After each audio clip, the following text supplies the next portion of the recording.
Saludos amigos y amigas. Hoy en la televisión legislativa y en la radio de la Asamblea Nacional estrenamos programa Tesis y Antítesis, donde cada semana los asambleístas Virgilio Hernández y Luis Fernando Torres debatirán sobre temas legislativos y de coyuntura nacional. Pero las intervenciones deberán ir directo al grano, porque tendrán un tiempo determinado para cada una de sus exposiciones. La televisión legislativa llega a Quito a través de Canal 42, 22 en Guayaquil y 27 en la ciudad de Cuenca. Nos puede también ver a través de internet en envivo.asambleanacional.gov.es y escuchar en todo el país a través de la señal de la radio de la Asamblea Nacional. Agradecemos a los asambleístas Virgilio Hernández y Luis Fernando Torres por subirse al tren de Tesis y Antítesis, donde la síntesis la saca usted.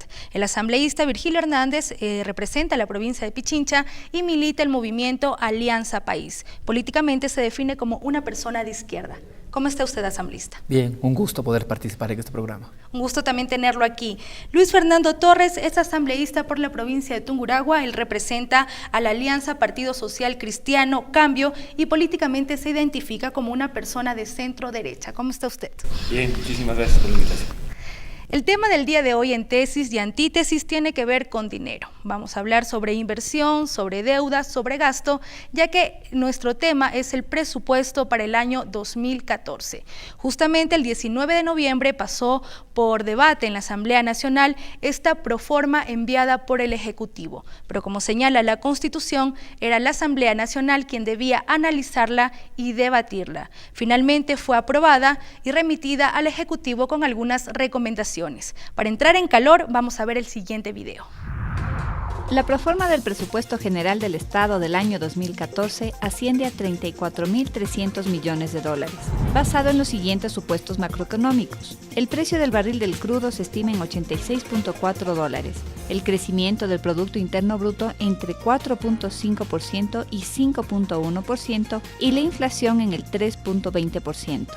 La inversión en áreas sociales se estima en un 19.4% del total del presupuesto, esto es, 2.962 millones de dólares destinados para salud y 3.724 millones de dólares destinados para educación. El monto previsto para inversiones o cambio de la matriz productiva es de 7.262 millones de dólares, los cuales se distribuirán de la siguiente manera. Para el Ministerio de Salud Pública, 763 millones de dólares.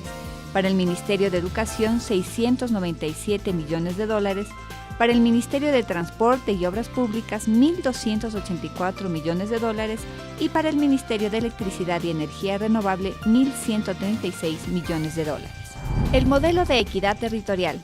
El presupuesto asignado a los gobiernos autónomos descentralizados se incrementa a 2.977 millones de dólares, es decir, un 8% más que el presente ejercicio fiscal y un 45.3% más que en el 2006. En el presupuesto general del Estado se estima un déficit global de 4.943 millones de dólares.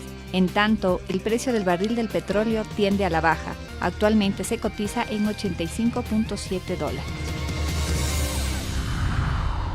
Y después de este abreboca comenzamos con el asambleísta Virgilio Hernández. Bueno, efectivamente nosotros votamos positivamente para aprobar este presupuesto general del Estado para el año 2014 porque lo que podemos mirar y de los datos que aquí también hemos podido observar, se mantiene algunos de los elementos fundamentales de lo que ha sido la política del gobierno, la política del movimiento país. Yo menciono algunos de ellos. Uno, se mantiene una alta inversión en educación, salud, bienestar social. Estamos hablando de que cerca del 9% del PIB se dedica a lo social. Esto, sin duda, coloca al Ecuador entre los países que más alto porcentaje tiene de inversión social. Segundo, y esto también es fundamental, en el país se sigue invirtiendo para lograr la soberanía energética. Esto es básico, esto es fundamental. No podemos en el país seguir dependiendo, por ejemplo, energéticamente en lo que tiene que ver electricidad. Es necesario que se concluyan estos grandes proyectos hidroeléctricos. Es fundamental que avancemos en la culminación de la refinería del Pacífico. Esto va a ayudar a que efectivamente en el país no solo exportemos petróleo, sino que fundamentalmente podamos también exportar derivados del petróleo. Creo que la política que deberíamos trazarnos es que en el futuro no salga un solo barril sin que ese barril sea procesado. Otro elemento que es básico es también señalar que en estos años lo que hemos visto es que hay se ha incrementado de manera sostenida, se ha incrementado lo que es la recaudación tributaria, con un elemento adicional, que esta recaudación tributaria adicionalmente ahora se recupera más de lo que es el impuesto a la renta, que es un impuesto directo, y no así del impuesto al valor agregado, que sigue siendo significativo. Además, hay que decir, hay una alta inversión en educación, ciencia y tecnología, y estamos propendiendo a que se mantenga la inversión en infraestructura logística y todo lo que tiene que ver con comunicación. Por eso votamos favorablemente. Muchísimas gracias, asambleísta Hernández. Luis Fernando Torres, su momento. El presupuesto general del Estado que aprobó la Asamblea con la abstención de los diputados que formamos parte de la bancada, ciertamente es un elemento vertebrador de un modelo económico que no es sostenible en el tiempo, de un modelo económico que en otros países ha fracasado. En cuanto se encuentra el peso del gasto frente al Producto Interno Bruto es la primera interrogante que debemos contestar. El presupuesto general del Estado que discutió y aprobó la Asamblea no expresa todo el gasto público del sector estatal. Quedan fuera del presupuesto general del Estado las empresas públicas, quedan fuera los gobiernos seccionales, queda fuera toda la seguridad social, sin contar con el gasto de la seguridad social, de las empresas públicas y de los gobiernos autónomos descentralizados. Ahora, en el presupuesto aprobado por la Asamblea, que llega a 34.300 millones de dólares, el peso de ese gasto frente al PIB está en el orden ya del 31% y va cada vez creciendo hacia arriba. Este modelo no es sostenible porque ciertamente que a más gasto no mejoran necesariamente las condiciones de vida, más bien se comienza a requerir de mayores financiamientos. Nos estamos aproximando nosotros a lo que ha ocurrido ya en Europa con aquellos países que fracasaron y fallaron, como Grecia o España. Estamos muy por arriba del gasto público de Colombia, que está en el 22.7%, Chile 21.3%, Perú 19.2%, el Ecuador está en el 31.6%, y en el presupuesto que aprobó la Asamblea hay un déficit de cerca de 5.000 millones de dólares, una cifra bastante alta. Por lo tanto, ese es el gran problema que tiene el presupuesto general del Estado. Muchísimas gracias, asambleísta Torres. Nuevamente su oportunidad, asambleísta Hernández, pero quiero dejar en este momento en la mesa el siguiente tema. Cuando se estuvo hablando sobre la proforma que tenía que analizar la Asamblea Nacional, se hizo mucho referencia al precio del barril del petróleo. Se ha calculado que en la proforma se ha calculado en $86.4, me corrigen si estoy equivocada, pero actualmente en el mercado el precio del barril se ubica en $85 y se pronostica, hay algunos estudios que señalan que el mismo iría a la baja. ¿Puede esto incrementar este déficit? O sea, obviamente. Hay que tener claro esto, que por cada dólar que baja en el mercado internacional de lo que está presupuestado, el país tiene un impacto de 100 millones de dólares aproximadamente. De tal forma que si baja el petróleo a 85.4, el país se verá afectado en 100 millones, si baja más, así sucesivamente, ¿no? Cada punto que baja de lo presupuestado impacta en 100 millones de dólares en el presupuesto general del Estado.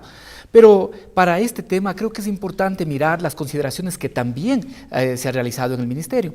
¿Qué es lo que dicen los estudios? ¿Qué es lo que dicen las proyecciones para este año?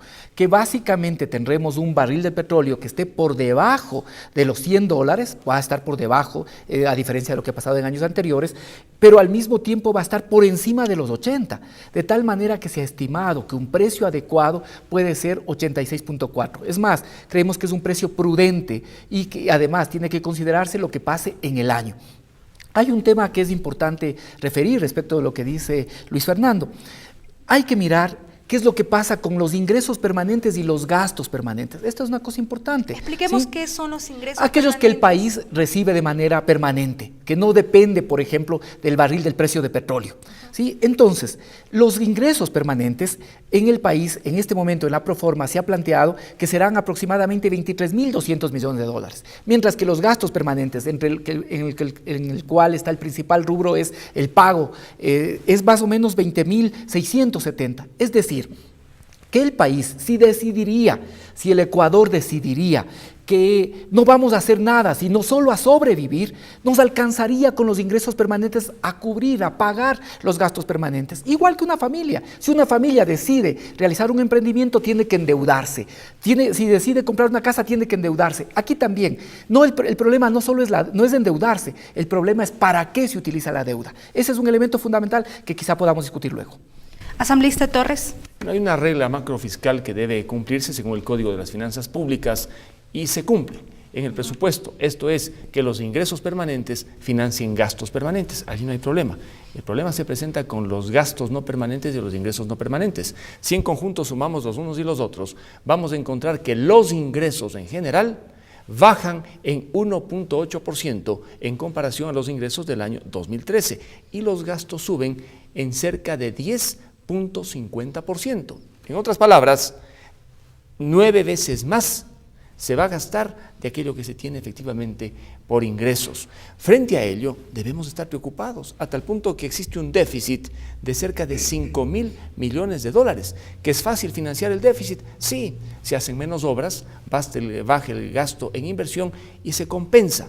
Sin embargo, tener 5.000 millones de déficit en un presupuesto de 34.300 millones de dólares es indudablemente una cifra bastante alta. En cuanto a los ingresos presupuestarios, al parecer están subestimados, porque los ingresos presupuestarios son casi parecidos el 2014 a aquellos del año 2013. Cuando el precio del barril de petróleo, si bien estos días ha bajado, la tendencia en general es que se mantenga y va a aumentar también un tanto la producción petrolera en el país. El asunto es que buena parte de aquello que vamos a recibir por la exportación petrolera se va en el consumo de combustibles que importamos necesariamente, cuyo costo en general bordea los 6.300 millones de dólares. Yo tengo como preocupación a futuro que este presupuesto contribuye a profundizar un modelo no sostenible, un modelo que se sustenta en el petróleo, que se sustenta en impuestos. 240.000 ecuatorianos, personas naturales, pagamos impuestos. ¿Hasta cuándo vamos a poder seguir pagando tantos impuestos cuando vemos que existe esa fiebre impositiva, especialmente del gobierno, del Estado, para nutrir con recursos a un presupuesto desfinanciado? Proforma del Presupuesto General del Estado para el año 2014. Es el tema de hoy en Tesis y Antítesis. Vamos a un corte y al regreso, ¿qué piensa la ciudadanía sobre el tema de presupuesto?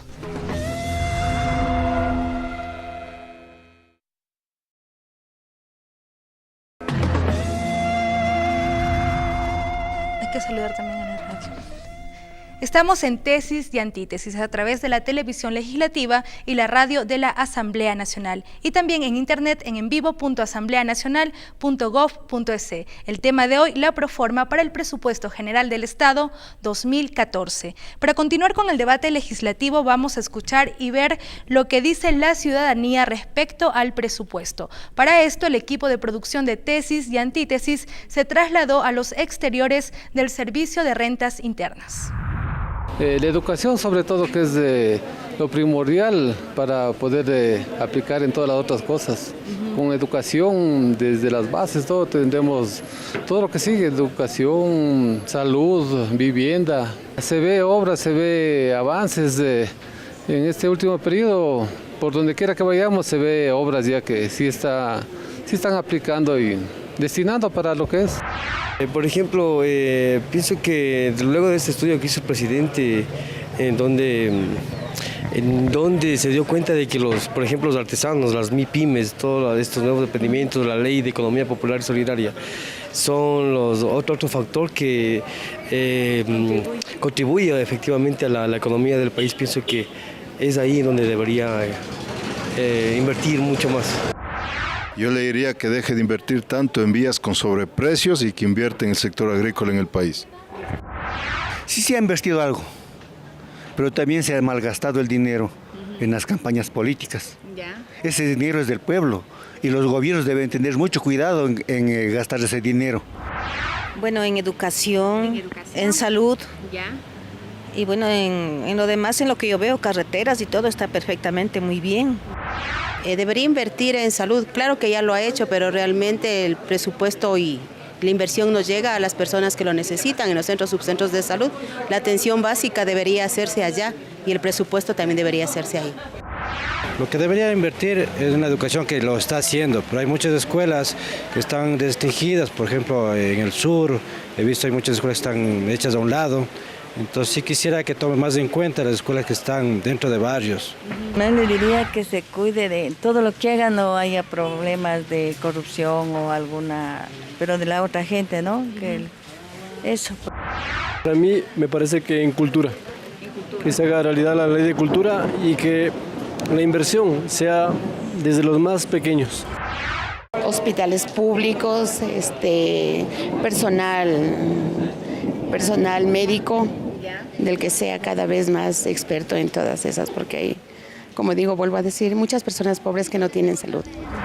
Y al mismo tiempo también preocuparse por los elementos básicos del buen vivir, que sería pues la salud, la educación y en este caso también sería la seguridad, ¿no? No se gaste mucho, por ejemplo, en publicidades.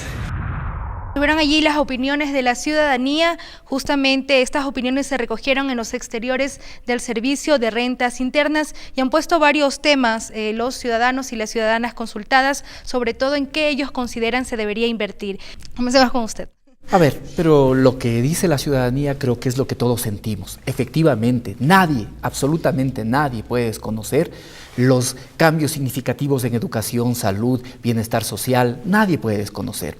Y una cosa adicional, esto empieza también, sobre todo, por mejorar las condiciones salariales de los maestros, que no son los que quisiéramos poder tener mejores salarios, obviamente, pero al mismo tiempo tenemos las restricciones de un país como el Ecuador, de tal forma que reconociéndose, como veo que mayoritariamente se reconoce lo que se ha realizado, también tenemos que decir, queda todavía mucho por hacer y obviamente queda todavía mucho que trabajar en esos sectores tan sensibles para la población como salud y educación. Mire que hay un estudio, además no de aquí, sin que dice que solo para solucionar todos los problemas de salud requeriríamos 20.000 millones de dólares. Esto es casi el presupuesto, el 70% del presupuesto de un año, de tal forma que queda efectivamente todavía muchísimo que invertir. ¿Qué es lo que sí es importante señalar? Que año a año buscamos mantener y cubrir lo que dice la Constitución, que tiene que por lo menos dedicarse a salud y educación, incrementarse en el 0.5 en relación al PIB, y esto hasta llegar a un objetivo que es el 6% del PIB para educación y el 4% para salud, porque la principal inversión que nosotros asumimos es en la gente, y eso demuestra la inversión en educación, la inversión en universidades. Este es un elemento importante. Las universidades también han crecido, y vale decir, porque han existido algunas opiniones, de que por mandato legal no puede disminuirse la inversión en educación universitaria. Ahora, no solo que se ha aumentado el presupuesto en más de 107 millones para las universidades, sino que además el gobierno está invirtiendo en 4 nuevas universidades. Una de esas, Yachay, tiene 80 millones de inversión para construir esta universidad que será en beneficio de la investigación del país. Su opinión sobre el video. Muchísimas gracias, asambleísta Hernández. Su opinión sobre el video, asambleísta Luis Fernando Torres. Mire, el sentir de la ciudadanía fundamentalmente es el de que los gobernantes hagan bien las cosas y no generen malestar a los ciudadanos. En el pasado, cuando los presupuestos no cuadraban, es decir, cuando se gastaba más de lo que ingresaba y no había forma de financiar la diferencia, ¿quiénes eran los principales afectados? Los ciudadanos. ¿Qué pasó en Grecia? ¿Qué pasó en Portugal? Hubo una gran fiesta. Los gobernantes se dedicaron a gastar a mano abierta. Llegó un momento en que les faltaron los ingresos y allí sí el ciudadano fue el principal perjudicado. Se quedó sin trabajo y ciertamente desde el punto de vista social, el ciudadano de Portugal, de Grecia, hace poco tiempo, tuvo que pagar la factura de la fiesta del gasto de gobernantes irresponsables. En el Ecuador no estamos todavía en esas circunstancias. Si bien hay un déficit presupuestario de cerca de 5.000 millones de dólares, al parecer las cifras cuadran. En los próximos 3 años, de lo que ha dicho el presidente de la República en la comunicación que envió a la Asamblea, habría alguna estabilidad económica, de tal manera que no estaríamos todavía en las circunstancias que vivieron los griegos o los portugueses. Pero a medida que el gasto se sigue inflando y no existe la posibilidad de captar recursos en la misma proporción para financiar ese gasto, va a llegar un momento en que nos encontremos al fondo de la misma. ¿Cuándo ocurrirá esto? Bueno, cuando definitivamente el déficit ya no sea de 5.000 millones, el déficit sea de más. Una de las señales más claras de que un país esté en problemas es el peso de la deuda frente al PIB. Al momento, el peso de nuestra deuda bordea el 29%, pero para el 2017 va a estar en el orden del 38%. Si bien se encuentra dentro de lo permitido por el Código de las Finanzas Públicas, ya es una señal peligrosa porque esa deuda sigue, digamos, un proceso ascendente.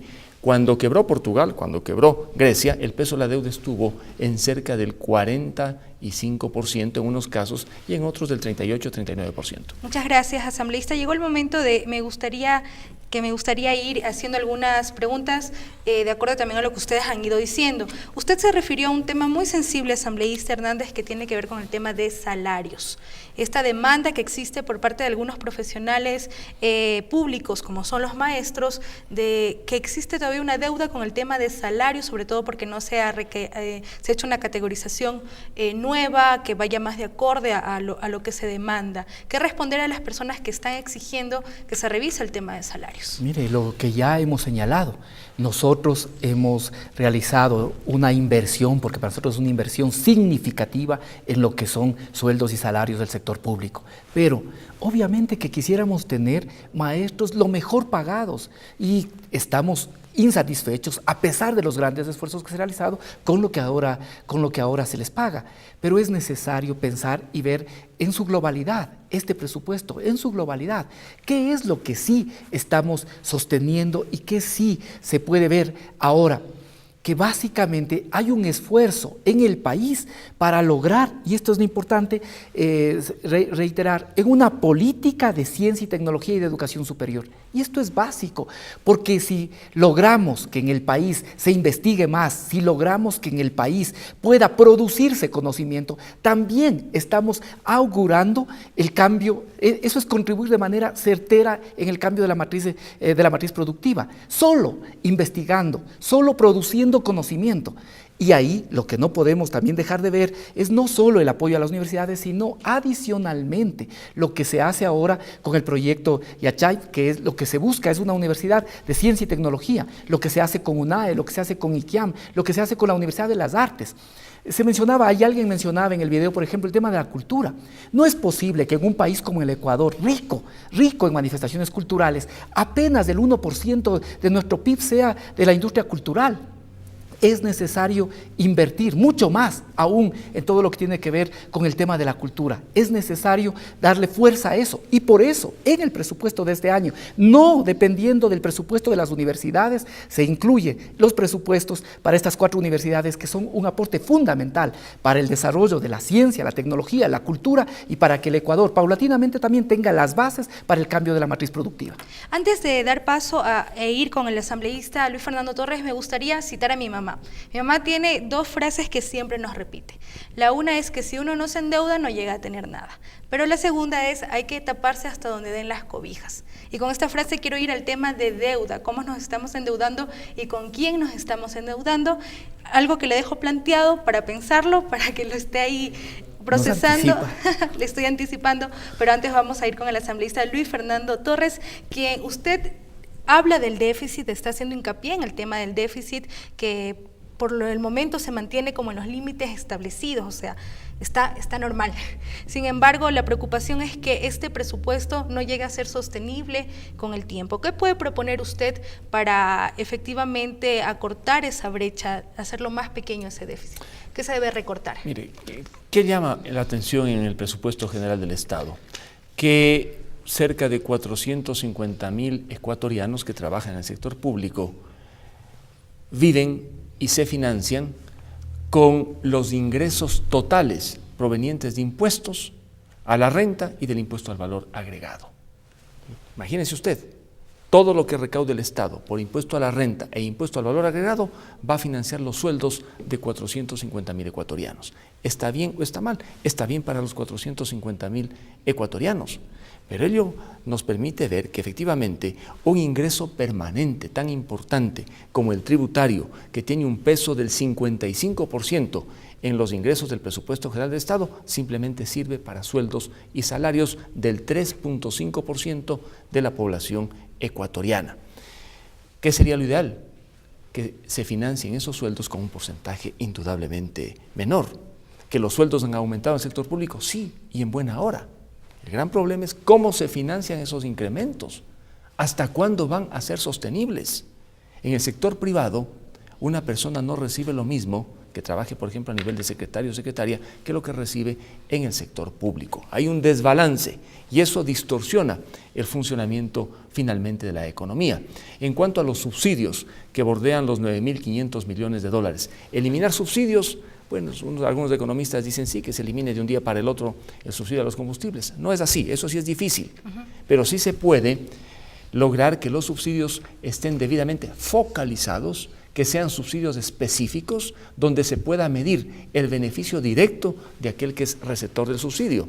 Un subsidio general sin esa medición clara es un subsidio que no se justifica, al menos para quienes creemos en una economía de mercado. Entonces, ¿usted está de acuerdo con lo que ha dicho el presidente de la República, Rafael Correa, acerca de ir eliminando subsidios de manera inteligente? Así él lo dijo en uno de sus enlaces ciudadanos. ¿Usted está a favor de eso, de ir especificando a quién mire, favorecer? Los subsidios generales son perniciosos en cualquier economía. Los subsidios se justifican de manera excepcional en la medida que están claramente focalizados y determinados para que se beneficien a aquellos que tienen que beneficiarse. El bono, por ejemplo, de la pobreza llega a quienes ni siquiera están en el umbral de la pobreza y deja fuera a quienes son verdaderamente pobres. Seleccionar y focalizar debe ser un desafío. Del bono de la pobreza o subsidio a la pobreza, que recuerden muy bien, fue aprobado hace cerca de 14 años. No fue pues de este gobierno, fue hace 14 años. Muchísimas gracias, asambleísta Torres. Asambleísta Hernández, con usted también nos vamos a tomar más tiempo respecto a la pregunta que le hice. ¿Qué está pasando con el tema del endeudamiento? Antes, y eso creo que aquí todos somos conscientes, cuando dependíamos de estos organismos, Fondo Monetario Internacional, Banco Mundial, existían condiciones que incluso atentaban contra la soberanía de las políticas de los estados. Sin embargo, ahora tenemos a un prestamista que es el gobierno del Estado chino, que no pondrá esas condiciones, pero que son con intereses un poquito más elevados. A ver, creo que es importante en este apartado del programa poder establecer algunas puntualizaciones. Primero, cuando simplemente se dice que simplemente sirve para sueldos y salarios, hay que recordar que efectivamente de eso vive un gran número de ecuatorianos y ecuatorianas. Y cuando se habla también del gasto, hay que decir que el 87% de ese gasto sirve para pagar a maestros, a médicos, a policías y a militares, que garantizan la educación, la salud y la seguridad de los ecuatorianos y ecuatorianas. Primera cosa. Segundo, los subsidios, efectivamente, estamos hablando del orden de 6.213 este año, millones de dólares. Esos son los subsidios. Pero veamos, desmenucemos un poco más. De esos 6.213 millones, 3.888 son combustibles, es el subsidio a los combustibles, ese es el mayor subsidio del país. Por eso, por un lado, estamos invirtiendo en la refinería del Pacífico, pero otra cosa también que es importante, y yo estoy de acuerdo, rediscutamos buscando sobre todo ajustar a los que más tienen. ¿Por qué tenemos que seguir financiando a los ecuatorianos la gasolina de los Hammers o de los vehículos de alto cilindraje? Propongamos, y eso está en nuestras manos, propongamos en la legislatura, por ejemplo, para realizar una reforma a la ley de los impuestos verdes, llamado así, para poder establecer, qué sé yo, con un cilindraje superior a los 3.000 centímetros cúbicos, poder poner un impuesto mayor. No es justo, no es ético que nosotros financiemos la gasolina de los carros de alto cilindraje que además consumen mucho más. Segundo, Hay el impuesto también, esto es importante, a la seguridad social, 1.216 millones. El impuesto al bono de desarrollo social se ha reducido este año, 715 este año, se ha reducido con relación al año anterior. ¿Por qué? Porque estamos buscando que efectivamente pueda ser entregado a las personas que lo necesitan, pero que además cumplen con su obligación, por ejemplo, de mantener a los hijos en la escuela, de llevar a los hijos a controles periódicos de la salud. De igual forma, buscamos mantener lo que tiene que ver con subsidios, por ejemplo, a la vivienda, estos subsidios que son fundamentales. Discutamos, obviamente rediscutamos el tema de los subsidios. Planteo, por ejemplo, que deberíamos pensar haciendo una relación entre el gasto, entre el consumo energético en electricidad y lo que generalmente se consume en gas, que las familias que, por ejemplo, consumen más de 450, más de 500 kilovatios, se cobre adicional por el consumo de gas. Seguro que esas familias que más consumen energía son las que también más consumo de gas tienen, y ahora el Estado prácticamente no les cobra en nada. Para no dejar de contestar su pregunta, que es importante, tenemos que decir que la deuda este año, en este año que está presupuestado, en primer lugar, no sirve para gasto corriente, no sirve para pagar sueldos, salarios, no sirve para que funcione el aparato del Estado. Segundo, ¿qué es lo que tenemos básicamente este año? Tenemos 1.800 de deuda interna, y de esos 1.800, 1.200 son reestructuración con el IES, de deuda con el IES, es decir, le estamos pagando al IES. ¿Sabe cuál es la diferencia? Que antes la plata del IES se iba con el 0.3% de interés, ahora se le está pagando al IES a tasas del interés de entre el 6 y el 7%, con lo cual se financia la seguridad social de los ecuatorianos. Luego tenemos, precisamente con los multilaterales, para los gobiernos autónomos, 1.073 millones de dólares, que básicamente son avales para que los gobiernos municipales puedan endeudarse.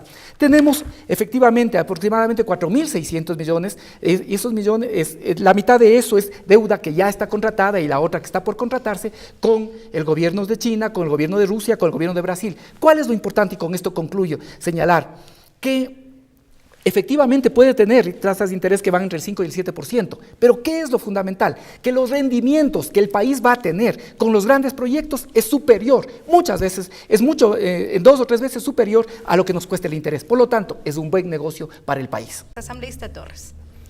Mire, la deuda efectivamente tiene un peso actualmente que no supera el 30% con relación al Producto Interno Bruto. La deuda en su conjunto, a lo que se conoce, bordea los 23.000, 24.000 millones de dólares. Las cifras todavía no están cerradas, falta finales de año. Pues ello no debe preocuparnos, porque digamos que es un peso razonable. ¿Qué preocupa?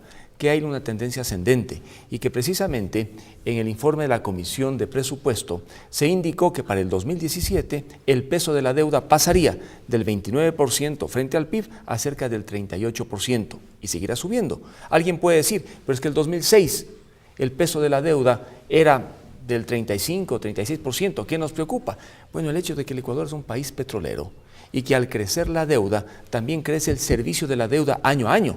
No es que vamos a pagar los 23.000, 24.000 millones que ahora hemos contraído nosotros como parte de un crédito, pagamos una parte y eso tiene efectivamente un peso en el presupuesto general del Estado. En todo caso, ¿qué me preocupa a mí? El hecho de que entre el 2006 y el 2013 el Ecuador, la economía ecuatoriana, ha crecido en un porcentaje menor a lo que creció entre el año 2000 y el 2006, lo cual es preocupante. ¿Y qué me preocupa aún más? Que entre el 2006 y el 2013 la inversión privada directa en el país ha sido 25 veces menos que aquella que recibió Colombia, ha sido 50 veces menos de aquella que recibió en el mismo periodo Chile, ha sido cerca de 15 veces menos de aquella que recibió el Perú. ¿Qué nos está pasando? ¿Por qué no vienen a invertir desde fuera en nuestro país y prefieren ir a Colombia y a otros lugares? El modelo de desarrollo en el Ecuador se sustenta en el gasto, petróleo, impuestos y deuda. Y nos estamos olvidando que el verdadero desarrollo económico tiene que sustentarse en el dinamismo de un sector privado local y, por supuesto, de una inversión extranjera directa que tanto necesita el Ecuador en estas circunstancias para generar empleo, trabajo. Asambleísta Torres, sin embargo, varios estudios, entre esos el de CEPAL, ha señalado que la inversión que ha realizado, sobre todo en lo social, el gobierno, es lo que ha permitido que Ecuador no sea afectado por la crisis internacional que lleva ya varios tiempo y parece que va a seguir. No ha sido afectado como en otros países. Y usted nos está poniendo un rango entre los años 2000 a 2006, cuando yo recuerdo que fueron una de las etapas más duras económicamente para Ecuador. Claro, pero es del crecimiento de la economía.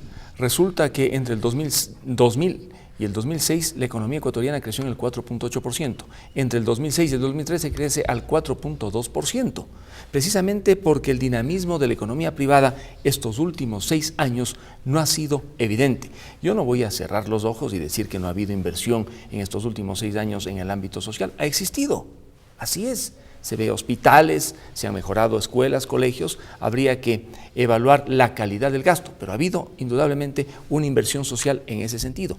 El problema es hasta cuándo será sostenible. Pero quiero hacer una pequeña aclaración. Según nuestra legislación, el gasto en educación debería equivaler al 6% del PIB y no se ha llegado, estamos en el 4,5%. El gasto en salud debería ser del 4% frente al PIB, estamos en el 3.2%, de tal manera que no estamos cumpliendo aquellos parámetros legalmente establecidos en el país en el presupuesto general del Estado. Esas son metas.